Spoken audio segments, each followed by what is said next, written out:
말씀은 누가복음 2장 1절에서 7절 말씀입니다. 신학성경 89페이지에 있습니다. 다 찾으신 줄 알고 봉독하겠습니다.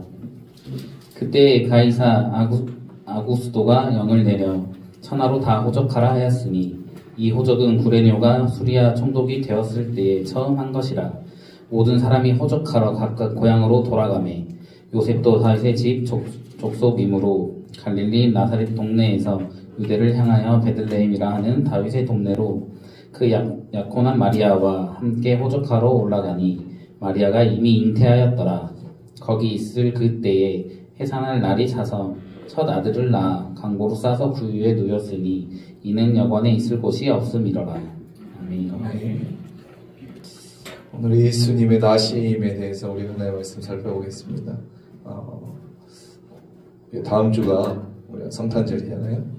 그래서 예수님이 도대체 어떻게 나셨는지, 또한 예수님께서 나신 것이 성경에는 어떠한 것으로 증명이 되는지에 대해서 오늘 한번 살펴볼 말이에요. 그래서 누가복음을 선택했는데 한번 봐볼게요. 이제 성경은 역사책은 아니지만 그래도 진실, 역사와 버금가는 역사가 들어있어요. 그렇죠?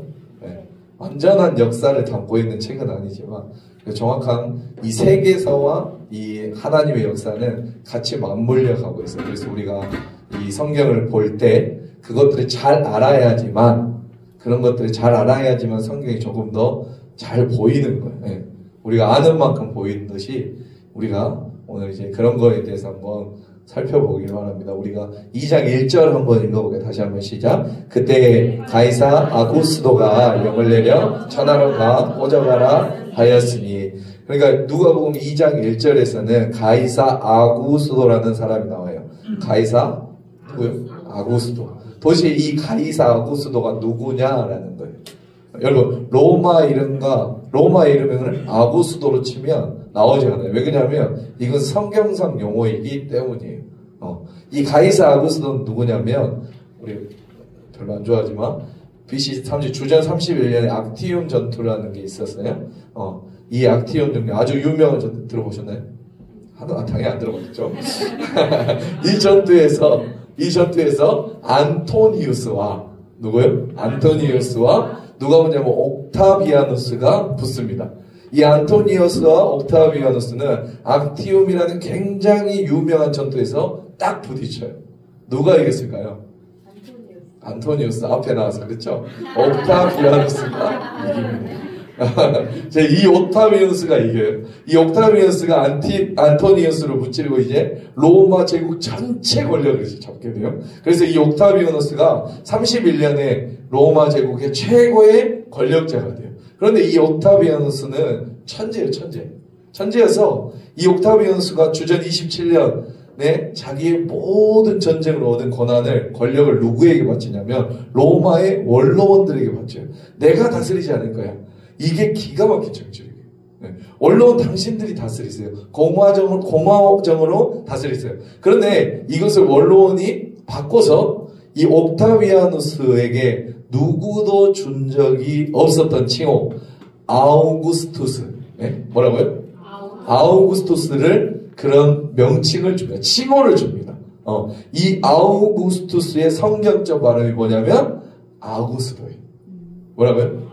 아구스도. 그러니까 우리가 세계사로 찾아보면은 아구스도라는 사람은 없는데 그러니까 다른 말로 이 옥타비아누스가 다른 말로 가이사 아구스도의 성경은 아시겠습니까? 네. 자, 그래서 이 옥타비아누스를 의미한다. 그래서 이 옥타비아누스 이에 아우구스투스로 불려지고 로마 일대 황제가 됩니다. 로마 일대. 우리 로마 황제를 다 아시잖아요. 당연히 모르겠죠? 그러니까 첫 번째 황제가 누구? 가이사 아구스도. 이 로마의 황제 일대 황제가 옥타비아누스지만 그 명칭이 칭호가 바뀌면서 가이사 아구스도로 바뀌어요. 자, 두 번째 황제가 누굴까요? 티베리우스라는 사람이에요. 티베리우스. 우리 로마 누가복음 한 장만 더 넘겨볼까요? 3장 1절이에요. 3장 1절. 3장 1절 시작. 디베료 황제가 통치할 때, 이 디베료 황제가 통치한 지 15대라고 되어 있는 이 디베료가 바로 성경의 세계사에서는 티베리우스. 아시겠어요? 2대 황제가 그러므로 티베리우스. 아시겠죠? 세 번째 황제는 갈리굴라라는 사람이에요. 이 갈리굴라는 성경과는 그렇게 관련이 없어요. 그러니까 첫 번째 누구? 가이사 아고스도. 두 번째 디베리오. 그렇죠? 디베리오. 세 번째 갈리굴라. 첫 번째, 두 번째는 성경과 밀접하게 연관해요. 왜? 오늘 본문에도 나왔고 3장 1절에도 나왔기 때문에 이 사람들은 알 필요가 있어요. 그러니까 아는 척 한번 해보세요. 네. 잘 갖고 나가. 그것도 모르냐? 자, 그 다음에 그 다음에 네 번째 황제가 누구냐면 디우스. 이거 혹시 기억나세요? 로마 살 때 우리 41년의 황제가 되어서 로마를 통치하는 이 글라우디우스가 굉장히 중요해요. 왜 그러냐면 로마서의 역사적 배경이 된 브리스길라 아볼라를 쫓아낸 사람이 이青年, 이 사람이 글라우디우스. 전혀 처음 들어본 거죠. 그래서 이제 처음 들어보죠? 로마서 다시 해야겠네. 아무튼 이 글라우디우스가 굉장히 중요하다라고 하는 거. 자, 68년까지. 황제가 이제 54년까지 글라우디우스가 황제라고, 그 다음에 그 유명한 68년까지 갔던 사람이 바로 누구? 네로. 다섯 번째 황제예요. 자, 그 다섯 번째 황제는 이제 마가복음, 히브리서, 베드로전서 이 세 권의 배경이 되는 사람이 바로 네로 황제. 그 다음에 여섯 번째, 일곱 번째, 여덟 번째는 갈바, 오토, 비텔리우스인데 이 사람들이 세 명은 짧게 통치하고 성경과는 관련이 없어요. 자, 그리고 아홉 번째가 누구냐면 그 유명한 베스파시안 장군. 뭐라고요? 베스파시안 장군. 그 다음에 열 번째가 디도 장군. 왜 이 사람들은 중요해요? AD 70년, 주후 70년에 예루살렘이 완전히 무너졌을 때 성전을 멸망시킨 장군이 이 두 장군이에요. 베스파시안 장군과 누구 장군? 디도 장군. 자, 그리고 나서 우리가 잘 알고 있는 11번째가 도미티안 박해를 했던 도미티안이라고 생각해요. 그러니까 우리가 성경에서 성경을 우리가 조금 더 알고 싶다. 신약의 역사적 배경을 알고 싶다라고 싶으면 가장 먼저 해야 될 게 뭐냐면 로마의 역사예요. 로마의 역사를 알아야지만 우리가 이 성경이 진짜 눈에 들어와요. 네. 그러니까 굉장히 밀접한 관련이 있다라고 하는 거 아시겠습니까? 네. 그래서 공부하고 싶습니까? 네. 아멘. 네. 안 하고 싶은 것 같은데. 아무튼 저희가 지금 어디에 와 있어요? 우리 2장 1절에 보면 가이사 아구스도 앞에 와 있어요. 자, 가이사 아구스도. 자, 다시 말씀드리게 옥타비아누스가 주전 27년에 자기의 모든 권력을 누구에게 줬다고? 원로원에게 주고 황제로 임명받고 나서 아우구스트라는 놀라운 칭호를 받게 되고, 그 아우구스투스가 2장 1절에 보면 이렇게 되어 있어요. 다시 한번 읽어볼게요. 그때 가이사 아구스도가 영을 내려 천하로 뭐하라고요? 다 뭐라라고요? 호적을 한다라고 하는 거. 자, 볼게요. 그러면 가이사 아구스도가 호적, 인구조사라는 것을 한다는 걸 우리가 알 수 있어요. 이거 한번 봐볼까요? 이거 한번 읽어볼게요. 시작. The deeds of the divine Augustus. 그러니까 이게 뭐냐면 이런 책이 있어요. 이 책은 아구스도가, 그러니까 옥타비아누스가 AD 14년에 죽는데 죽기 바로 직전에 쓴 책이라고 하는데 좀 어려운데 몇 가지 그냥 글 모음으로 돼 있는데 거기에 왜 이런 말을 하냐. 자, 이 가이사 아구스도가 살아생전에 몇 번에 걸쳐서 인구조사를 했는지가 이 책에 나와 있어요. 이건 굉장히 중요해요. 왜 그러냐면 이게 바로 성경의 배경이 되고 예수 그리스도 탄생의 어떻게 보면 열쇠가 되기 때문에 정말 중요해요. 인구조사는 어떻게 됐냐면 주전 28년, 주전 28년, 주전 8년, AD 14년 이렇게 세 번에 걸쳐서 했습니다. 그러니까 누가복음 2장 1절에 나와 있는 가이사 아구스토가 천하, 그러니까 로마 전체의 인구조사를 하게 했는데 호적을 하게 됐는데 이 인구조사는 언제일까요? 2장 1절에 나오는 인구조사 세 번을 했어요. 2번? 맞아요. 2번이에요. BC 8년에. 네. 그래서 예수님이 예수님의 그 나이가 우리가 정확히 AD 1년이 아닌 거 아시겠어요? 좀 더 빨라요. 네. 근데 우리는 그렇게 알고 있는데 이걸 근거로 해서 예수님이 이렇게 이걸 보니까 어때요? 예수님 태어나는 시기가 뭐 5년에서 6년, 7년 막 이렇게 나오거든요. 왜 그러냐면 이때 인구조사를 했기 때문에. 아시겠습니까? 네, 자, 봐볼게요. 그러니까 예수님의 탄생은 두 번째, BC 8년에 인구조사를 했다. 이거와 연관이 있다라고 하는 거. 아시겠죠? 자, 봐볼게요. 중요한 것은 뭐냐면 이 인구조사로 말미암아 요셉이 호적을 하러 떠나간 것이에요. 네. 요셉이 어디에 살았냐면은 어디에 살았을 것 같아요? 보시면 잘 안 보이죠? 자, 요셉은 어디에 살았어요? 어디 출신이에요? 나사렛. 네. 여기가 나사렛이요. 여기가 지중해 맞죠? 네. 여기가 지중해고, 자, 이 나사렛 여기 스불론 여기 보여? 네, 자, 여기 어디? 자, 볼게요. 자, 더 크게. 자, 더 크게. 여기 나사렛. 아시겠죠? 네. 여기 나사렛. 그리고 여기가 이제 유대 지역이에요. 유대 지역. 예루살렘 보이신가요? 네. 베들레헴 보이시고. 자, 그러니까 요셉과 마리아는 나사렛에서 살았는데 갈릴리에 살았어요. 맞죠? 네. 나사렛에서 살았는데 그런데 호적하러 어디로 간다? 베들레헴으로 가요. 자, 이게 무슨 말이냐면 호적은 자기가 태어난 곳이 아니에요. 그러니까 한국의 개념으로는 완전히 똑같진 않겠지만 한국의 개념으로 한다면 뭐 같아요? 내가 태어난 곳이 아니라 본적.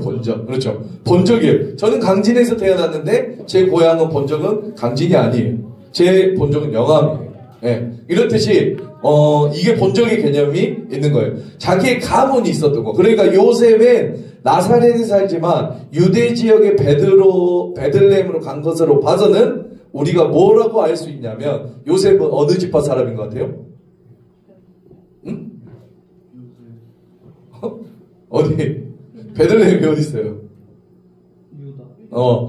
요셉은 유다 지파 사람인가 알 수 있어요, 우리가. 아시겠어요? 요셉. 자, 이 질문은 왜 중요하냐면 여호수아 1장부터 12장까지 이스라엘 정복을 위해서 정복합니다. 그리고 13장부터 24장까지 12지파로 나눠서 땅을 다 분배해요. 그 땅을 분배해요. 너희 유다는 여기서 살아. 스불론은 여기서 살아. 아셀은 여기서 살아. 납달리는 여기서 살아. 므낫세는 여기서 살아. 이렇게 다 나눈단 말이에요. 아시겠습니까? 자, 그래서 여호수아 보면 여호수아는 아무튼 그래서 우리가 추측할 수 있는 건 뭐냐면 요셉은 스불론 지파 사람인가? 왜? 나사렛에 살고 있으니까. 그런데 지파 간에 이동을 안 해요, 원래. 그러니까 지파 만약에 이 스불론이 나사렛에서 여기 옆은 가는데 지파가 막 스불론 사람이 납달리 지파에 가서 산다든가 이러질 않아요. 하나님이 그 음악에 해놨어요. 네. 그렇기 때문에 이스라엘 지파를 넘어가지 않는데 왜 스불론에 살까? 유다 지파 사람이. 요셉은. 자, 그러니까 봐볼게요. 이제 다시 한번 와서.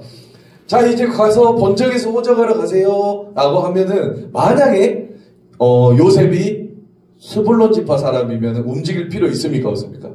없죠. 그냥 거기서 하면 돼요. 스불론 지파에 나사렛에 사니까. 자, 그런데, 만약에, 나사렛에서 요셉이 내려와요. 내려오는 것은, 유다로 내려오는 것은 뭐라고요? 우리가 알 수 있는 것은 뭐냐면, 요셉은 스불론 지파 출신이 아니라, 누구 출신? 유다 지파 출신인 것을 우리가 알 수 있어요. 그럼, 왜 유다 지파 사람들이 갈릴리에 가서 살았을까요? 이제 그게 문제죠. 이제 가장 신빙성 있는 게 뭐냐면, 주전입니다. 103년에 알렉산더 얀네우스라는 총독이 있어요. 그런데 그 사람이 왕이 됐는데 이 갈릴리 지역이 있죠. 이 갈릴리 지역이 너무 이방인들이 많다 보니까 이스라엘의 문화가 사라지고 있네. 점점. 그러니까 얀네우스라는 사람이 어떻게 하냐면은 안타까워하면서 103년에 알렉산더 얀네우스라는 사람이 이 유다에 있는 사람들을 어떻게 하냐면 강제로 갈릴리에 이주를 시켜요. 네. 그 문헌이 발견돼요. 그러므로 우리가 가장 신빙성 있게 추측할 수 있는 것은 요셉의 지파, 요셉의 그 부모님들, 할아버지부터 뭐 있을 수 있죠. 할아버지 때 어떻게 된 거예요? 강제로 갈릴리 지역으로 이주하게 된 것 같아요. 확실하게 모르겠어요. 그런데 유다 지파 사람은 원래 유다 지파 사람 속에만 살아야 되는데 도대체 왜 갔냐라고 했을 때 이러한 신빙성이 있다라고 하는 거 아시겠습니까?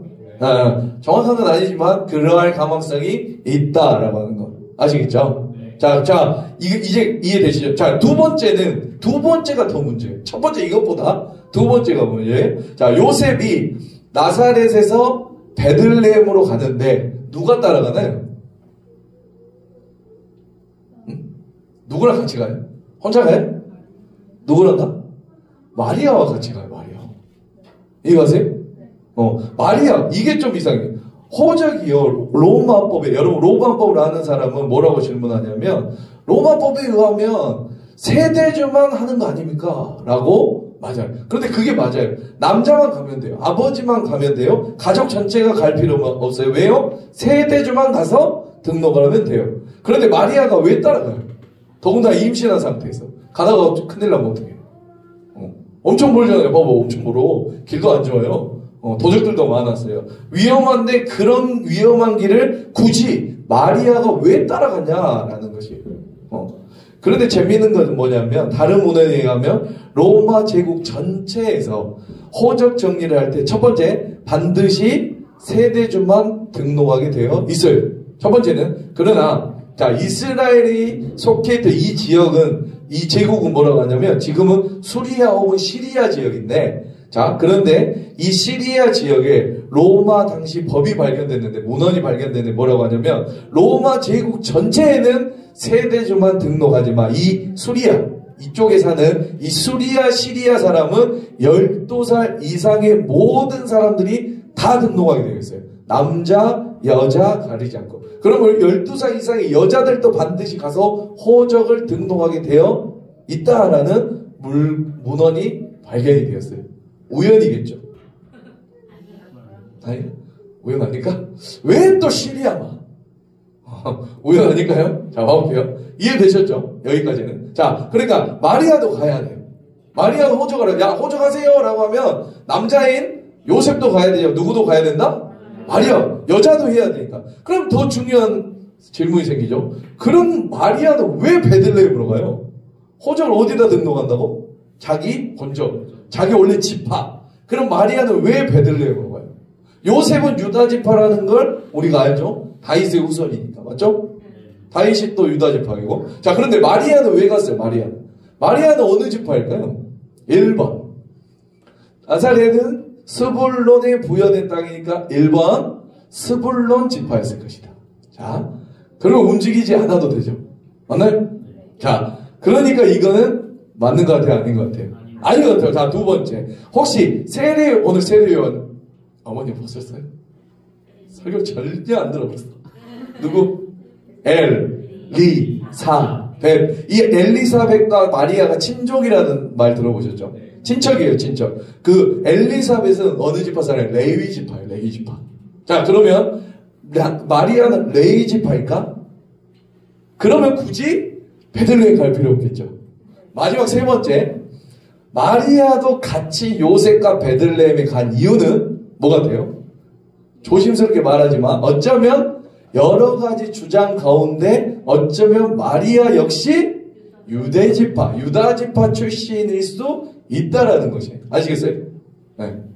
이게 어떻게 가능할까? 네. 이게 어떻게 가능할까? 자, 이게 그래서 여기까지 따라오셨죠? 네. 그래서 이제 제가 조금 더 다른 거 살펴본 다음에 다시 한번 봐볼게요. 자, 마태복음이에요. 마태복음. 예, 이거 재밌습니다. 여러분 지금까지 처음 들어본 내용인 것입니다. 제가 이것을 계속 여러분 알고 오늘 알려드리는 거예요. 자, 오늘 수지 맞을 거야. 자, 마태복음 1장 뭐가 나오죠? 족보. 전 참 족보 좋아하는데 족보에 엄청난 비밀이 숨겨져 있다는 사실을 오늘 한번 배워봅시다. 자, 1장 1절에 뭐죠? 아브라함과 다윗의 자손 예수 그리스도의 계보라라고 하면서 예수님의 족보가 나오게 되죠. 근데 마태복음의 족보는 어떻게 돼요? 위에서부터 나옵니까? 밑에서부터 올라갑니까? 위에서 아니야? 아브라함이 이삭을 낳고 이삭은 야곱을 우리가 원래 알듯이 이렇게 밑으로 내려가는 족보 맞죠? 자 그래서 6절부터 나오게 아브라함부터 쭉 나오지만 6절 한번 봐볼게요. 다 같이 시작. 이새는 다윗왕을 낳으니라. 다윗은 우리아의 아내에게서 솔로몬을 자 볼게요. 다윗이 나오죠. 그 다음에 그러니까 마태복음 조금 쭉 내려간다고 했어요. 1장 6절에 이새는 다윗왕을 낳으니 다윗은 우리아의 아내에게 누구를 낳아요? 솔로몬을 낳아요. 자 솔로몬을 누구를 낳아요? 르호보암을 낳았죠. 그럼 르호보암에서 쭉쭉쭉쭉쭉 내려가서 그건 중요한 거 아니고 15절을 보세요. 15절 다 같이 읽어볼까요? 시작. 엘리야사를 낳고 엘리야사는 mat단을 낳고 mat단은 야곱을 자 봐볼게요. 뭐라고요? 엘리야사는 누구를 낳았다고? mat단을 낳아요. 맞죠? 사기치는 거 아니에요? 여러분들이 다 말하고 있어요. 자 그 다음에 mat단은 누구를 낳아요? 야곱. 그리고 야곱은 누구를 낳아요? 요셉은 누구를 낳아요? 맞아요? 예수님을 낳죠. 맞나요? 자, 봐볼게요. 다윗. 자, 여기 봐보세요. 다윗, 솔로몬, 르호보암. 쭉 내려가다가 mat단, 야곱, 요셉, 예수님. 맞나요? 맞죠? 그러므로 예수님의 아버지인 요셉은 자, 가이사 아구스도가 뭐라고 하죠? 자, 호적하세요. 호적을 등록하세요. 라고 했을 때 어디를 갔어야 되냐면 자기 조상이 누구 고향? 다윗의 고향인 유다로 가야 했어야만 되는 거예요. 아멘? 네. 아시겠죠?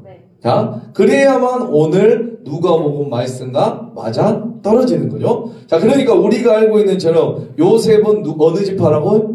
유다 지파 사람이고 다윗의 후손이에요. 이해가신가요?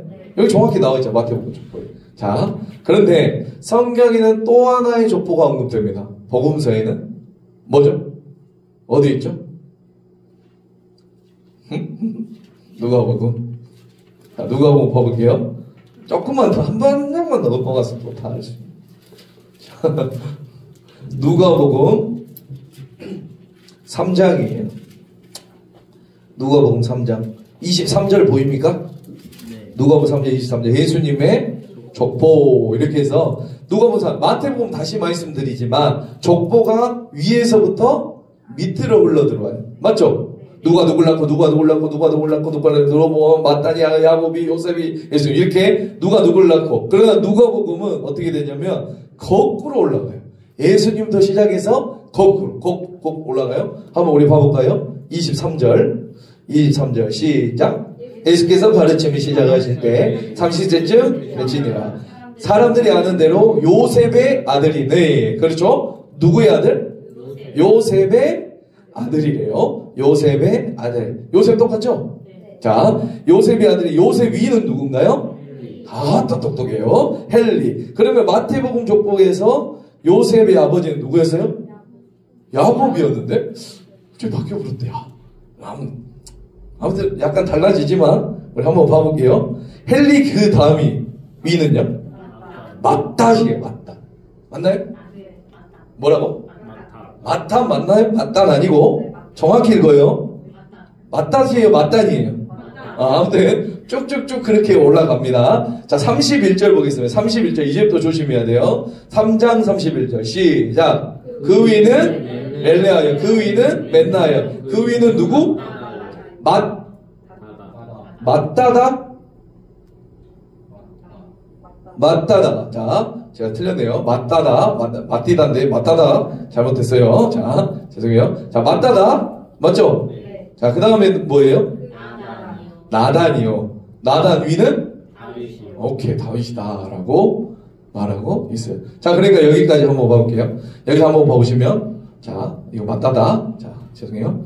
자, 눈이 안 좋아.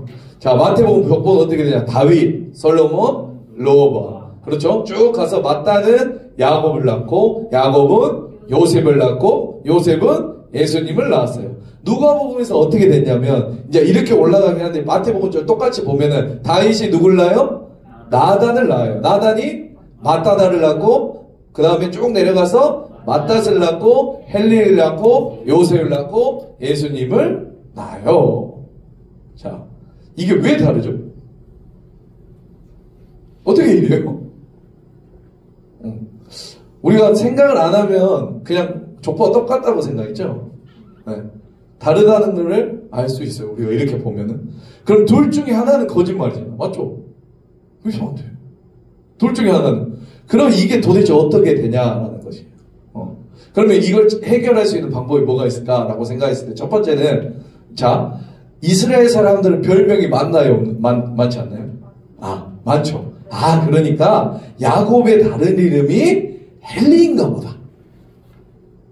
자, 르호보암의 다른 이름이 맏다다인가 보다. 자, 혹시 솔로몬의 다른 이름을 아는 사람 있나요? 다른 별명? 몰라? 똑똑한데. 나다니까? 솔로몬은 나다는 같은 사람일까요? 우리가 그럼 그것부터 한번 해결해 볼까요? 자, 다윗이 솔로몬의 아빠죠? 맞나요? 다윗은 헤브론에서 자녀를 낳아요. 그리고 또 예루살렘에서 또 자녀를 낳아요. 이후에. 자, 사무엘하 3장 2절 한번 우리 같이 봐볼게요. 시작.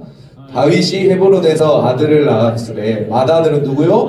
암논이라. 이스라엘 여인 아히노암의 소생이요. 둘째는 길르압이라. 갈멜 사람 나발의 아내였던 아비가일의 소생이요. 셋째는 뭐예요? 압살롬이라. 그술왕 달메의 딸 마아가의 아들. 넷째는 아도니아라. 학기스의 아들이요. 다섯째는 스바데라. 아비달의 아들이요. 그러니까 첫째가 누구예요? 암논, 길르압, 압살롬, 아도니아, 스바데아.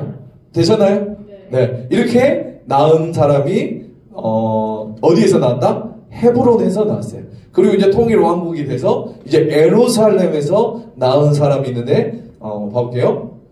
뭐죠? 예루살렘에서 그가 낳은 아들들은 이러하니 누구예요? 시므아와 소박과 나단과 솔로몬. 네 사람은 다 암미엘의 딸 바수아의 소생이다 라고 하는 거예요. 그러니까 역대상 3장 2절 5절을 보면 다윗이 예루살렘 낳은 자식의 이름이 언급되어 있죠? 맞죠? 네. 자, 그러니까 다윗은 그가 낳은 예루살렘에서 그가 낳은 아들은 이러하다 라고 하면서 4명이 나와요. 그러므로 솔로몬의 다른 이름이 나단인가요?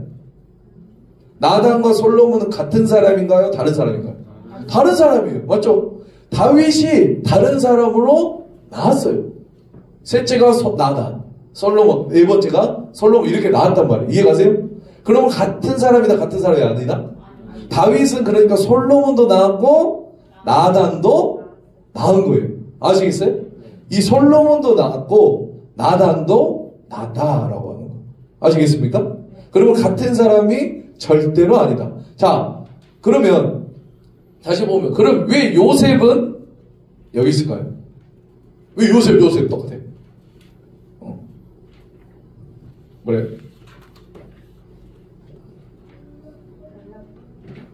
그러니까 봐볼게요. 다윗은 솔로몬도 낳았고 나단도 낳았어요. 그러니까 이거는 100% 다른 족보다라고 하는 거예요. 아시겠어요? 같은 게 아니에요. 뭐 별명이다. 아니면 똑같은 건데 뭐 이름이 달라서 이렇게 쓴 거다. 아니에요. 두 개가 다른 족보예요. 여기까지 이해 가신가요? 네. 왜? 솔로몬도 낳았고 나단도 낳았기 때문에. 르호보암이 맞다다가 절대 아닙니다. 아시겠어요? 자, 맏단과 맏닷은 비슷하지만 맏단과 맏닷은 비슷하지만 같은 사람이다, 같은 사람이 아니다? 야곱과 헬리는 같은 사람이 다른 사람이다? 다른 사람이다. 근데 왜 이거 요셉은 여기는 같냐는 거예요. 왜 요셉은? 자, 이거 한번 설명해 드릴게요. 자, 이게 제가 한번 인용할 텐데 볼게요. 맥클린턴 스트롱 공편 백과사전 상권 773페이지를 인용하는데 우리 다 같이 읽어볼게요. 시작. 유대인들의 경우 자기들의 족보를 기록할 때 오로지 뭐만? 남자만 기록이 돼. 이해가시죠? 여기까지. 자, 혹시 아들이 없어 외할아버지의 피가 딸을 통해 외손자에게 전달될 경우 딸의 이름 대신에 뭘 써요? 딸의 남편 이름을 기록하면 그 남편을 외할아버지의 아들로 간다. 그러니까 딸이 있는데 딸밖에 없어요. 그러면 딸의 누구를 기록한다? 남편을 기록해서 그것을 아들로 간주한다라는 문헌이 발견돼요. 자, 그러므로 어떻게 우리가 추측할 수 있냐면 이 요셉, 이 요셉은 누구를 대신해서 쓴 거예요? 아멘. 마리아예요. 그래서 여러분, 제가 조심스럽게 말하지만, 자, 이것은 여러 학설 중에 몇 가지 학설 중에 하나예요. 아시겠어요? 네. 제가 이걸 좀 소개시켜 드리고 싶은 것은 정확히 성경에 이게 마리아 족보다라고 나오지 않았죠. 맞죠? 맞죠? 자, 그런데 여러 정황상 보면 마리아의 족보의 가능성이 많아요. 이건 정확할 수도 없다. 여러 가지 학설 중에 하나인데 제가 여러분들에게 소개를 시켜주는 거예요. 그건 여러분이 판단해 보세요. 아시겠죠? 자, 그러니까 마태복음 족보는 요셉의 족보가 맞아요. 아시겠습니까? 그러나 누가복음에 언급된 족보는 요셉의 족보가 아니에요. 그럼 누구의 족보냐라는 것인데 가장 가능성이 있는 것은 누구의 족보다?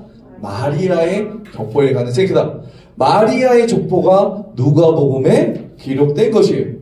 믿습니까? 그러니까 마리아는 스불론 지파의 사람이 아니라 엘리사벳과 같은 레위 지파가 아니라 어느 지파 사람이었다는 것을 우리가 알 수 있나요? 요셉과 같은 유다 지파 사람들이에요. 더군다나 누구의 후손이에요? 다윗의 후손이에요. 믿습니까? 마리아는 누구의 후손이냐면 다윗의 후손이에요. 이게 왜 중요한지 우리 한번 설명해 볼게요. 로마서 1장 1절부터 한번 볼게요. 우리 다 같이 시작. 예수 그리스도의 종 바울은 사도로 부르심을 받아 하나님의 복음을 위하여 택정함을 입었으니 이 복음은 하나님이 선지자들을 통하여 그의 아들에 관하여 성경에 미리 약속한 이제 이게 중요해요. 그의 아들은 누구야? 예수님에 관하여 말하면 육신으로는 뭐요? 다윗의 혈통으로 나죠. 누구? 육신으로 누구의 혈통? 다윗의 혈통. 자, 봐볼게요. 그럼 여기 잘 보세요. 성경에서 뭐라고 말하냐면 예수님은 다윗의 혈통으로 나셨습니다. 육신으로는 다윗의 혈통입니다. 라고 말을 하는 거예요.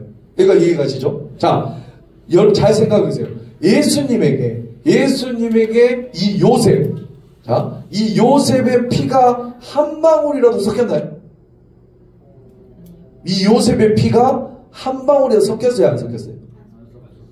왜요? 동정녀, 턱녀로 다. 그러니까 생리적인 관계가 없이, 그러니까 혈통, 그러니까 혈통이 맞아야 아니에요. 피가 한 방울이라도 섞였어요? 안 섞였어요? 요셉과는 한 방울도 섞이지 않았어요. 아시겠어요?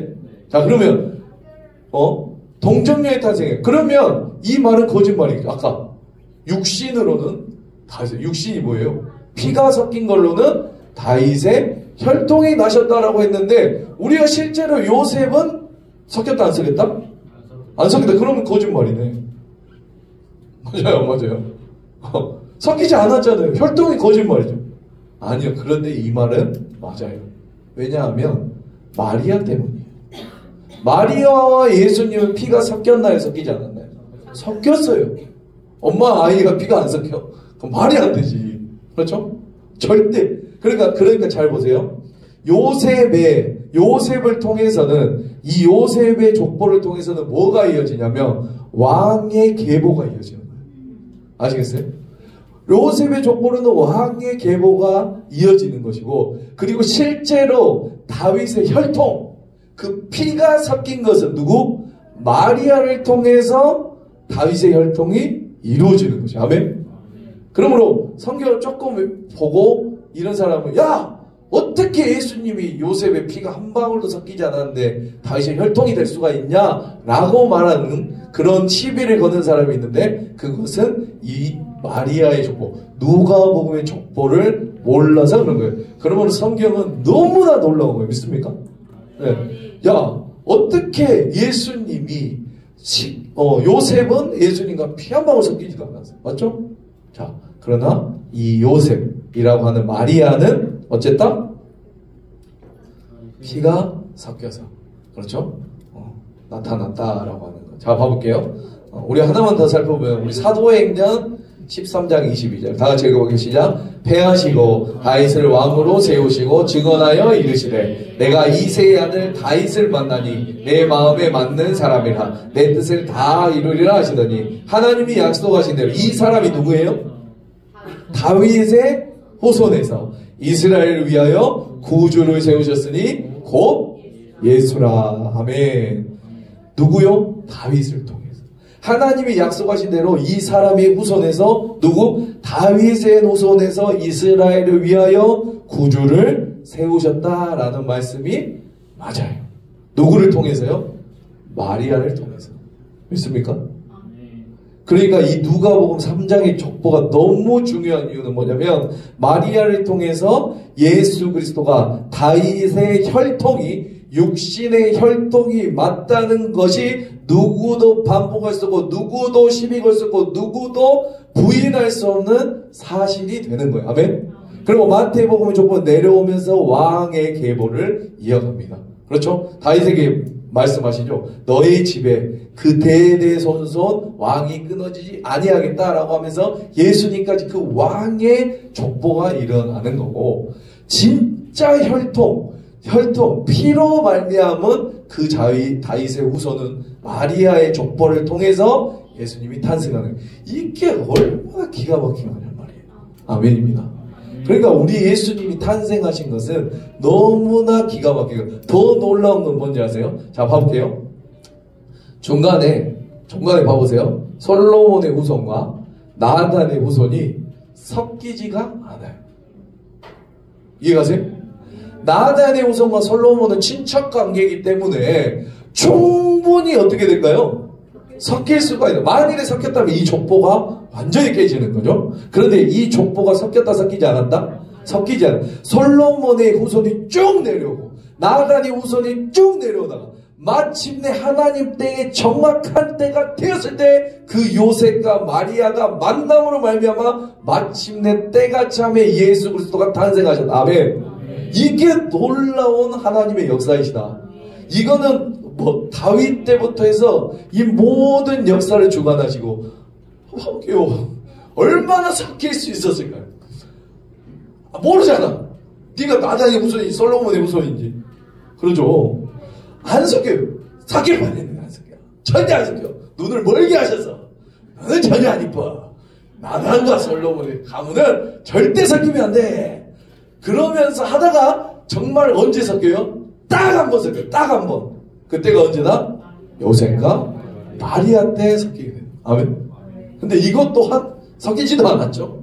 하나님이 정말로 그러나 이 두 사람이 만나게 함으로 말미암아 이러한 역사를 섭리하고 다스리는 우리 하나님. 재밌죠? 재밌어요? 혹시 그러면 자, 이 나단 있죠. 나단 보이신가요?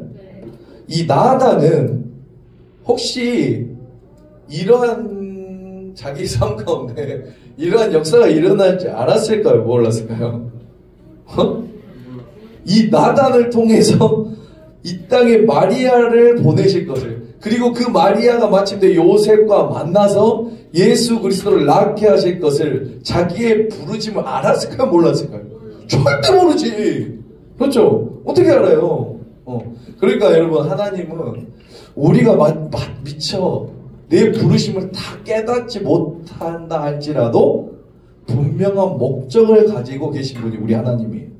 나는 몰랐어도 우리 하나님은 여러분들의 삶 가운데 목적을 두시고, 아멘? 누구의 일을 하기 위해? 하나님의 일을 하시고, 나는 이해 안 가요. 나는 전혀 왜 이런 일이 일어난지 몰라요. 라고 생각하는 나의 인생과 모든 것들을 하나님께서 주관하신다는 거 믿습니까? 자, 하나만 우리 더 볼까요?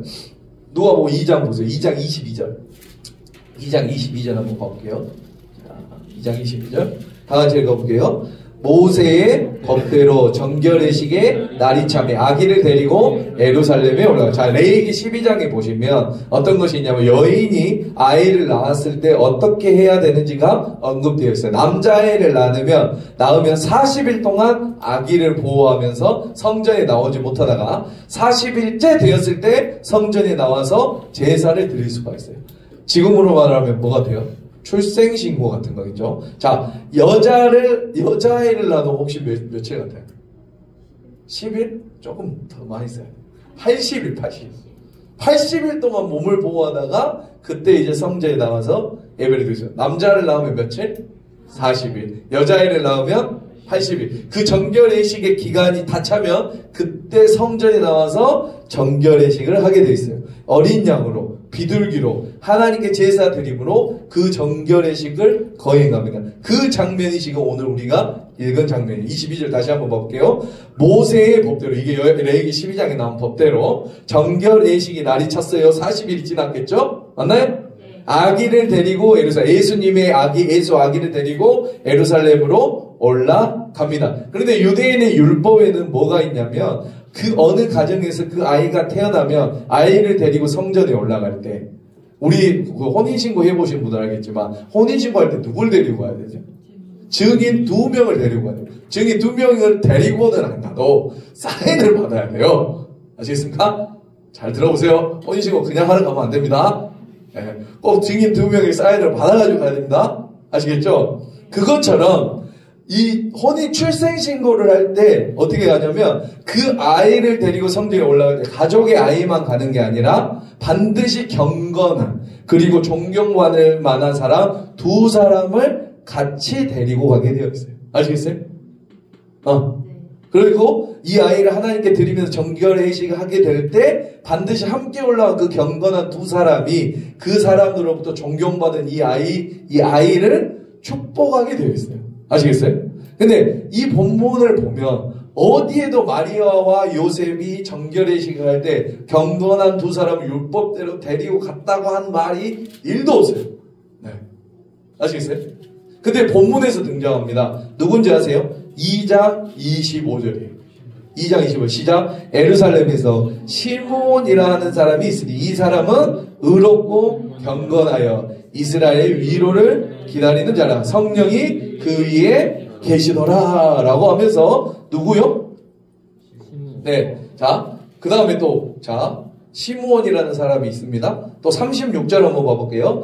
또 아셀 지파 바누엘의 딸 안나라는 선지자가 있어 나이가 매우 많더라. 그가 결혼한 후 7해 동안 남편과 함께 살다가 가부가 되고 84세가 되었더라. 이 사람이 성전을 떠나지 아니하고 주야로 금식하며 기도함으로 섬기더니 마침 이때에 나와서 하나님께 감사하고 예루살렘 속량을 받은 모든 사람에게 그에 대하여 말하니라 라고 말을 하고 있어요. 자, 그러니까 요셉과 마리아는 이 율법과 규례를 알았는지 몰랐는지 처음 이제 나다 보니까 모르겠죠.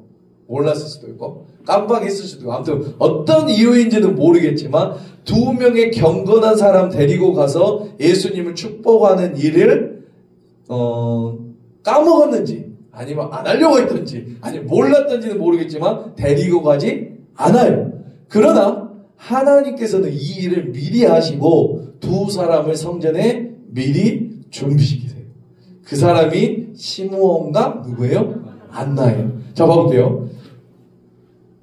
중요한 거는 38절이에요. 38절 시작. 마침 이때에 나와서라는 거예요. 그러니까 안나가 항상 성전에 올라갔었지만 24시간 거기 있는 거 아니겠죠? 맞죠? 근데 올라갔는데 마침 그때 누가 와요? 마리아와 요셉이 아기 예수님을 데리고 오는 그때 마침 여러분 1장 한번 봐봐요. 1장 7절 한번 봐봐요. 1장 7절 오늘 볼게요. 자, 1장 7절 시작. 엘리사벳의 잉태를 못함으로 그들에게 자식이었고 2사람의 나이가 많으니라.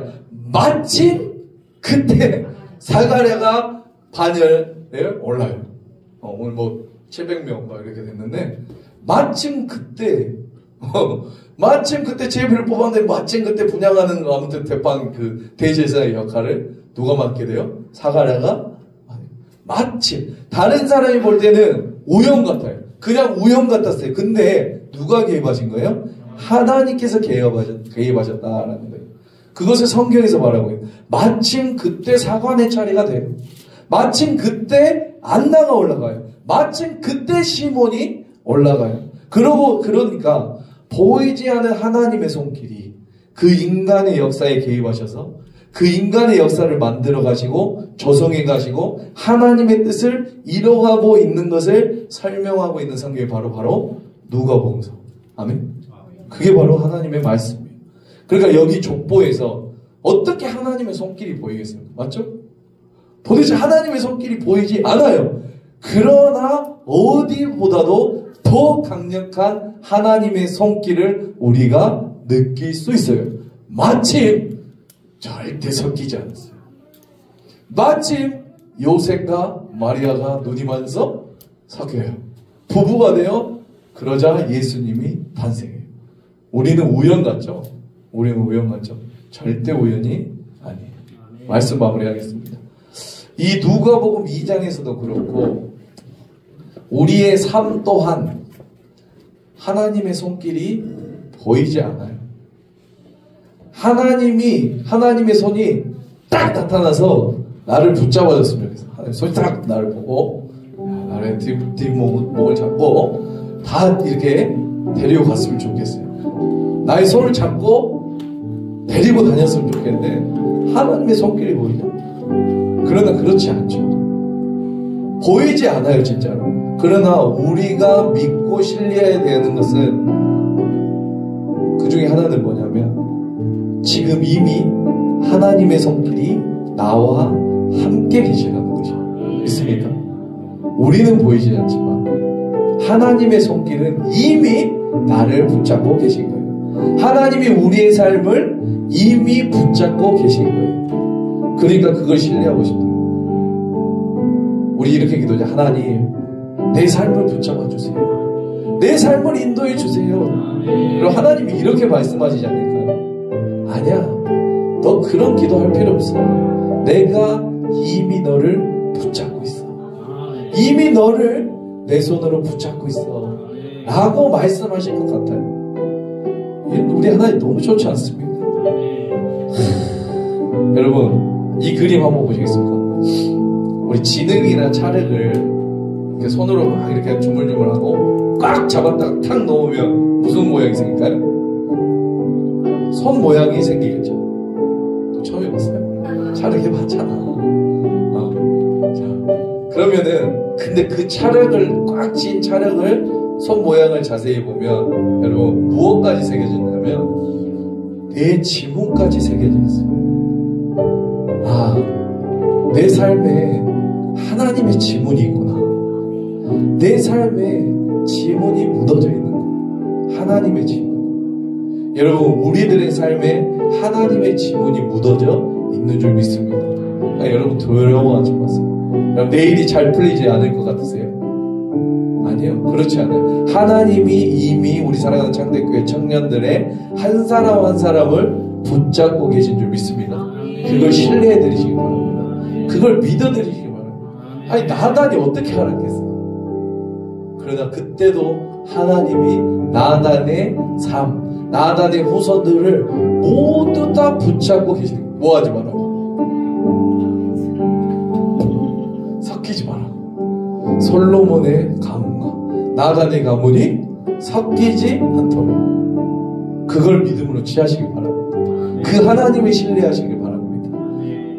오늘 마리아를 통해서 이 성경의 하나님의 말씀이 1.1획도 틀리지 않았다는 놀라운 사실을 우리가 배웠죠. 놀랍죠? 처음 들어봤죠? 저도 이 말씀 배우면서 깜짝 놀랐어요. 그래서 다윗의 혈통으로 육신의 다윗의 후손으로 오셨구나 라는 게 너무 놀라웠어요. 여러분들에게 알려주고 싶어서 크리스마스를 앞두고 성탄절을 앞두고 여러분들에게 이 예수 그리스도의 탄생의 비하인드 스토리를 한번 했습니다. 여러분, 하나님께서 일하신 줄 믿습니다.